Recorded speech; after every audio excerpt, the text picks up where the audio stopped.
पहला प्रश्न यहाँ पर दिया गया है कि काव्य को पढ़ने, सुनने या देखने से जो आनंद प्राप्त होता है उसे क्या कहते हैं। देखिए, काव्य को पढ़ने, सुनने या देखने से जिस आनंद की अनुभूति होती है या जो आनंद प्राप्त होता है उसे कहा जाता है रस। यानी जो सही विकल्प है वो है आंसर सी वाला। किस आचार्य ने रस को इस प्रकार परिभाषित किया है। विभावानुभाव व्यभिचारी संयोग, ये जो पंक्ति जो दी गई है ये किस आचार्य के द्वारा दी गई थी। तो याद रखिए, ये जो पंक्ति दी गई थी ये आचार्य भरत मुनि के द्वारा दी गई थी, इसलिए जो सही जवाब है वो है आंसर बी। आचार्य भरत मुनि को ही रस का प्रथम आचार्य भी कहा जाता है, इसलिए जो याद रखिएगा सही आंसर इसका है वो आंसर बी। अगले प्रश्न की ओर हम बढ़ते हैं। अगला प्रश्न यहाँ पर दिया गया है, रस का विस्तृत शास्त्रीय विवेचन सबसे पहले किसने किया था। देखिए, रस का जो सबसे पहले शास्त्रीय विवेचन किया था वो किया था आचार्य भरत मुनि ने, और इसलिए जो सही आंसर है वो है आंसर इसका ए वाला। अगला जो प्रश्न दिया गया है, रस की निष्पत्ति किससे होती है। याद रखिएगा, रस की निष्पत्ति होती है स्थायी भाव, विभाव, अनुभाव और संचारी भाव, इन सभी से मिलकर होती है। तो इसलिए इसका जो सही जवाब है वो है आंसर डी, यानी कि उपयुक्त सभी। अगले प्रश्न की ओर हम बढ़ते हैं। सर्वाधिक प्राचीन संप्रदाय कौन सा है।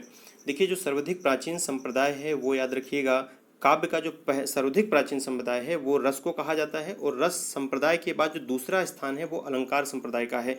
और सर्वप्रथम भरत मुनि जो थे इन्होंने ही नाट्य शास्त्र में चारों अलंकारों का विवेचन भी किया था, और रस, छंद, अलंकार ये सब बहुत ही इम्पोर्टेंट होते हैं काव्य के लिए। और तो याद रखिएगा, जो सर्वाधिक प्राचीन संप्रदाय है वो हमारा है रस। अगले प्रश्न की ओर हम बढ़ते हैं। अगला प्रश्न यहाँ पर दिया गया है, सूरदास को किस रस का सम्राट कहा जाता है।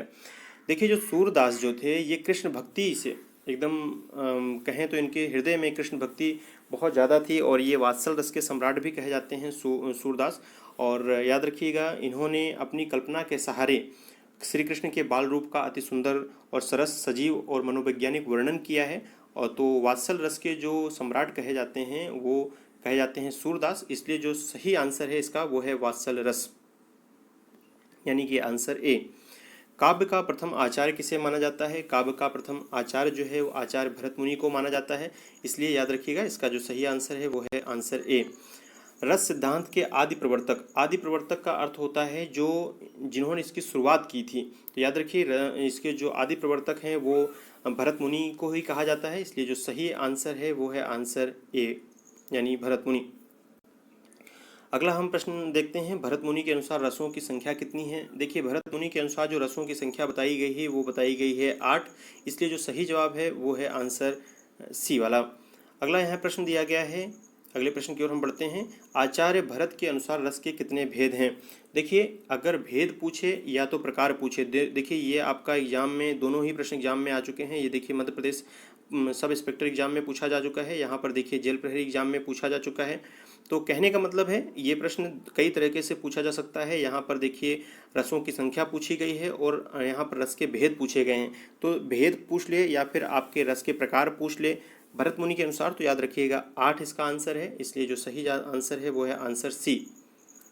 अगला प्रश्न है यहाँ पर, आश्रय की बाह्य शारीरिक चेष्टाएं क्या कहलाती हैं। देखिए, आश्रय की जो जो आश्रय के जो बाह्य चेष्टाएं होती हैं, शारीरिक चेष्टाएं होती हैं, उसे अनुभाव कहा जाता है, इसलिए जो सही इसका जो आंसर है वो है आंसर ए, यानी अनुभाव। अगला यहाँ प्रश्न दिया गया है कि रस के कितने भेद हैं। देखिए, रस के यदि भेद पूछा जाए आपसे तो याद रखिएगा कि रस के भेद होते हैं 9, तो यहाँ पर आंसर डी वाला सही होगा। लेकिन अभी आप सोचेंगे कि सर अभी तो हमने रस के भेद 8 देखे थे, तो इस चीज़ को आप गौर से सुनिएगा कि अगर पूछा जाए कि आचार्य भरत मुनि के अनुसार रस के कितने भेद हैं तो आपको बताना है 8, और अगर आचार्य भरत मुनि के अनुसार नहीं पूछा जाए, केवल पूछा जाए रस के कितने भेद हैं, तो आपको बताना है कि 9 भेद होते हैं। तो इसलिए जो सही आंसर है वो है आंसर डी वाला, यानी कि 9। और ये भी आप देखिए एसआई एग्जाम में पूछा जा चुका है। देखिए, यहाँ प्रश्न पूछा गया है कि स्थायी भावों की संख्या कितनी होती है। अगर आपसे कभी भी स्थायी भावों की संख्या पूछी जाए तो याद रखिएगा 9 होते हैं। अगर स्थायी भाव के भेद पूछा जाए तो भी 9 याद रखना है, स्थायी भावों की संख्या पूछी जाए तो भी 9 याद रखना है। लेकिन अगर पूछा जाए भरत मुनि के अनुसार वो रस की कितने होते हैं, रस के भेद कितने होते हैं, तो याद रखना है कि 8 होते हैं। लेकिन यहाँ स्थायी भावों की संख्या पूछी गई है, तो ये इसका आंसर जो होगा वो डी वाला सही है। इसमें अगला जो प्रश्न दिया गया है वो दिया गया है यहाँ पर, जहाँ नायक नायिका के मिलने के प्रसंग का वर्णन मिलता है वहाँ किस रस की निष्पत्ति होती है। याद रखिएगा कि जहाँ नायक नायिका के मिलने के प्रसंग का वर्णन मिलता है वहाँ पर संयोग श्रृंगार होता है, और जहाँ जबकि वियोग श्रृंगार के रूप में नायक नायिका के वियोग की स्थिति का वर्णन होता है, और जहाँ पर याद रखिए बच्चों की आनंदमयी क्रियाओं एवं बातों का वर्णन हो वहाँ पर वात्सल रस होता है, और जहाँ पर वैराग्य से संबंधित हो अगर याद रखिएगा तो वहाँ पर याद रखिए शांत रस होता है। वैराग्य से संबंधित विषय का वर्णन हो वहाँ पर शांत रस होता है। तो यहाँ पर नायक नायिका के मिलने के प्रसंग का वर्णन किया गया है, इसलिए मिलने पे याद रखिएगा होता है संयोग श्रृंगार, और संयोग ऑप्शन में नहीं है, इसलिए आपका आंसर हो जाएगा डी। मिलने पर संयोग श्रृंगार और बिछड़ने पर वियोग श्रृंगार होता है। चलिए अगले प्रश्न की ओर हम बढ़ते हैं। अगला प्रश्न यहाँ पर दिया गया है, विचित्र अथवा आश्चर्यजनक वस्तु या घटना को देखकर हृदय में कौतूहल तथा आश्चर्य का भाव उत्पन्न होता है, उसे कौन सा रस कहते हैं। याद रखिएगा काव्य में जहाँ भी अलौकिक एवं आश्चर्यजनक जो वस्तुओं या घटनाओं का समावेश होता है वहाँ पर अद्भुत रस होता है।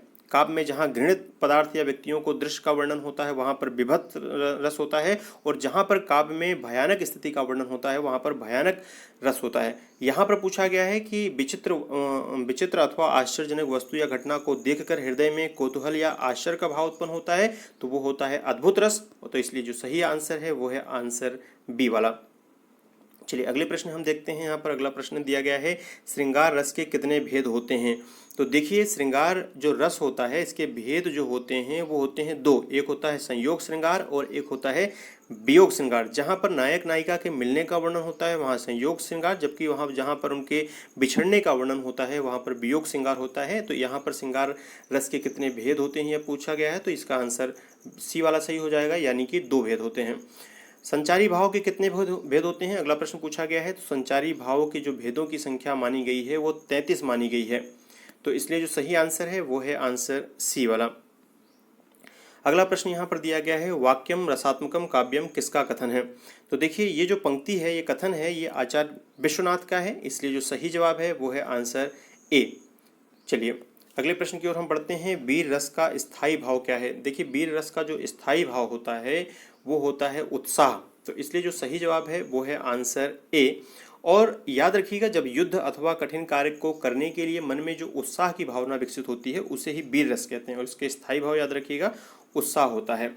ये एक छोटी सी बात मैं आपसे और बताना चाहूँगा कि यदि आप इस तरह की और वीडियो भी चाहते हैं तो आप गूगल के प्ले स्टोर से आप लक्ष्य कोचिंग का एक ऐप भी डाउनलोड कर सकते हैं। आपको टाइप करना होगा लक्ष्य अनुराग एकेडमी ऐप, वहाँ से आप डाउनलोड कर सकते हैं। वहाँ पे आपको इसी तरह की और वीडियो भी उपलब्ध हैं, आसानी से वहाँ से भी आप स्टडी मटेरियल ले सकते हैं। अगला प्रश्न यहाँ पर दिया गया है, श्रृंगार रस का स्थायी भाव क्या है। श्रृंगार रस का जो स्थायी भाव होता है वो होता है रति, इसलिए जो सही जवाब है वो है आंसर डी, यानी कि रति। आज आपके लिए ये सब 20 क्वेश्चंस, एक पार्ट में 20 क्वेश्चंस रखे गए हैं ताकि आपके पढ़ने का जो इंटरेस्ट है वो बना रहे। आज क्वेश्चन ऑफ द डे, इसमें देखिए इस क्वेश्चन का आपको आंसर कमेंट बॉक्स में कमेंट करके बताना है कि इसका आंसर क्या है। सर्वश्रेष्ठ रस किसे माना गया है, 4 यहाँ विकल्प दिए गए हैं। MPSI में ये क्वेश्चन आ चुका हुआ है, तो इसका आंसर आप कमेंट बॉक्स में कमेंट करके जरूर दें। साथ ही अपनी राय भी दीजिए कि आपको वीडियो कैसी लगी, और इस प्रश्न का आंसर पाने के लिए आप पार्ट 2 देखना ना भूलें। Thank you so much.